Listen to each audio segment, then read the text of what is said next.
Our summit bid was in doubt until the moment we set foot on it. Leading up to and after our climb, foreboding cumulonimbus clouds sailed around Shasta, strafing the surrounding landscape with lightning. I also almost lost the mental battle against pain from my blisters and fatigue. We arrived on a Friday evening to Northgate Trailhead. The drive-in was particularly sporty because Google routed us along an unfrequented fire road that seemed like it was gradually being reclaimed by vegetation.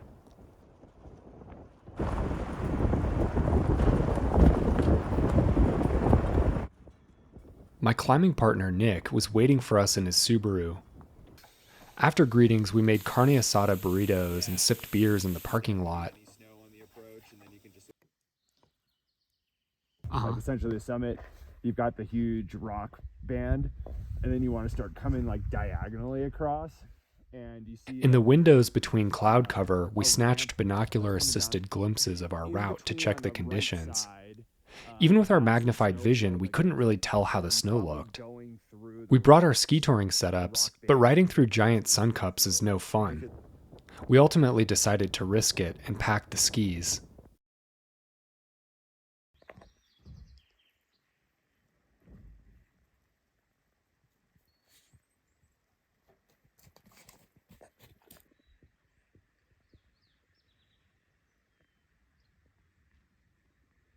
Looking back on it now, I regret ever suggesting that we try a ski descent of Shasta. By this last weekend of June, the snowline had receded far above the trailhead. The first continuous snow turned out to be 3 miles in and 1,000 or so feet higher than our starting point.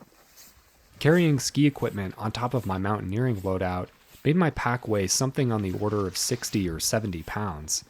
It added a lot of pain for very little upside. Day 1 started with a pleasant trek through the trees. Though we were heavily loaded and sweating profusely, our skis catching overhanging branches as we moved.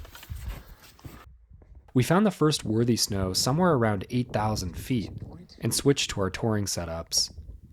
It was such a relief to have the skis on the ground instead of catching on trees and burdening my back. At last, I thought, the fun part begins.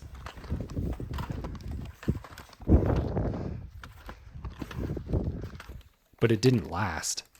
We got to the scrubby brush and found only rocks. We both agreed that trekking more with the skis loaded on our packs just sucked. So we ditched the ski gear under a bush and continued on foot. We settled in for the evening at our perch on the boulder field below the moraine next to Hotlum Glacier, cooking food, napping, and watching the weather.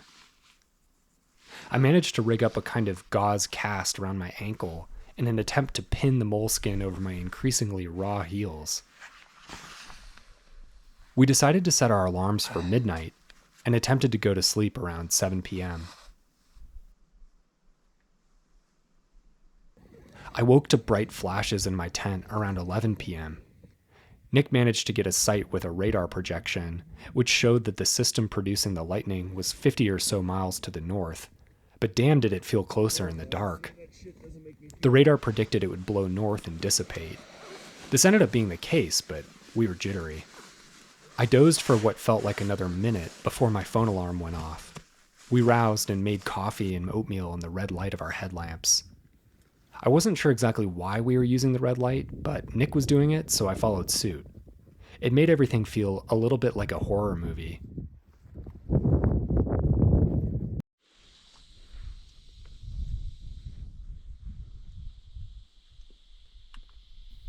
Nick and I threw on our packs and started up the slope by about 12:30 a.m., stopping at the snow line to put on 12-point crampons. Then, we trudged. Hours in the dark went by.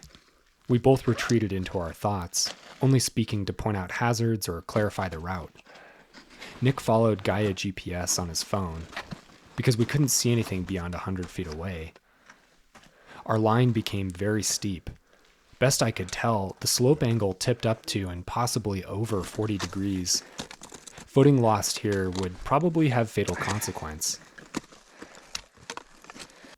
Around 4 a.m., we crossed from a snowfield over a rocky ridge and onto the ramp of the Hotlum route. From here, the ramp took us straight up to a pyramid-shaped snowfield below the summit block. I took the lead, feeling okay at altitude.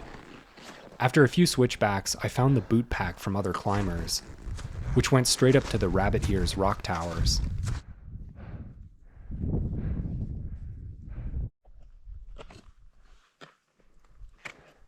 Nick didn't like the look of the near vertical path the boot pack took in front of us, so we cut right and ascended to the south summit.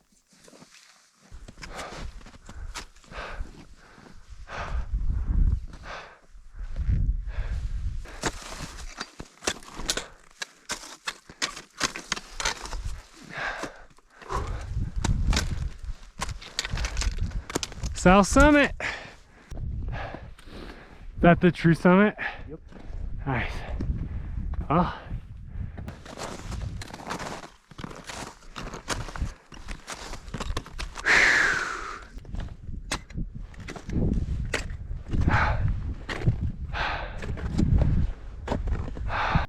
After a short traverse across the summit ridge, we dropped our packs and stood on Shasta's highest point. It was about 6:30 a.m. Damn, that's a view.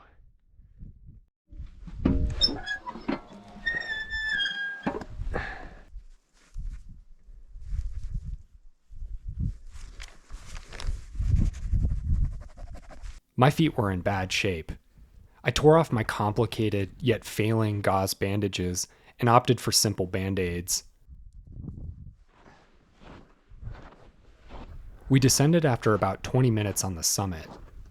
Nick raced down in front of me. We were about equal on the climb, but he was significantly faster on the descent. I felt at points like I was jogging down the ramp in crampons. Ooh.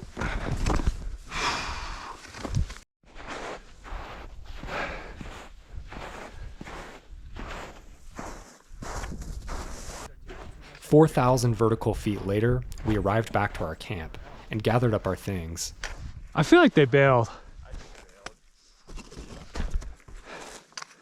Oh, man, this place looks so different on the way down and in the daylight. I was so fatigued that the repacking that should have taken me 15 minutes took more like 45. My legs cramped up each time I crouched to pick something up off of the ground. We got back down to about 8,700 feet, where we'd stashed our touring gear, but it took us some 15 to 20 minutes to find it again, and I wrenched my destroyed feet out of my Nepals and into the touring boots. No good. Here we go. Skiing on My grand attempt to ski Shasta lasted about 10 minutes. I slid down the rotten snow and dropped both mountaineering boots along the way, not having been bothered to secure them correctly on my pack. Wow.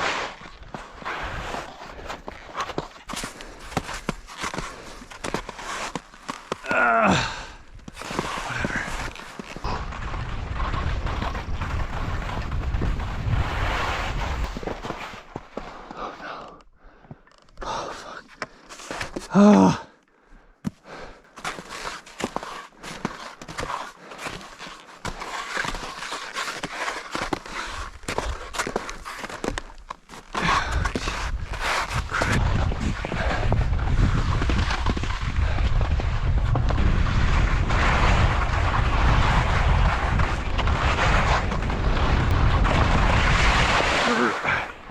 Yo, I was gonna just head down here a little bit.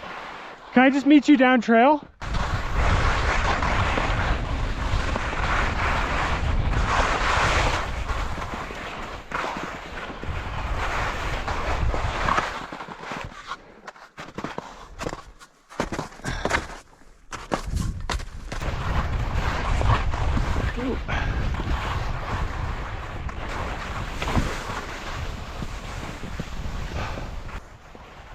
When I ran out of snow, I stowed the skis on my backpack once more and jammed my raw feet back into the sweaty Nepals. Oh, wasn't exactly like Cody Townsend.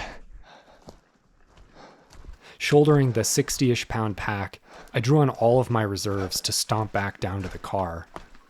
I knew the forest down to the Northgate trailhead was gorgeous, but I couldn't appreciate it through the pain and fatigue. I became angry at the trail and its makers for creating such a rambling, non-direct route back to the cars. We walked for what felt like miles of winding path to lose only a few hundred feet of vert. When we got back to the cars, which I once more forgot to take video of, I unceremoniously dropped my pack in back of Nick's Subaru and hobbled to the passenger seat. We'd completed Shasta. From the standpoint of the physical toll it took on my body and the amount of willpower I had to summon for the finish, Shasta's Hotlimbolum route was the hardest climb I think I've done to this point.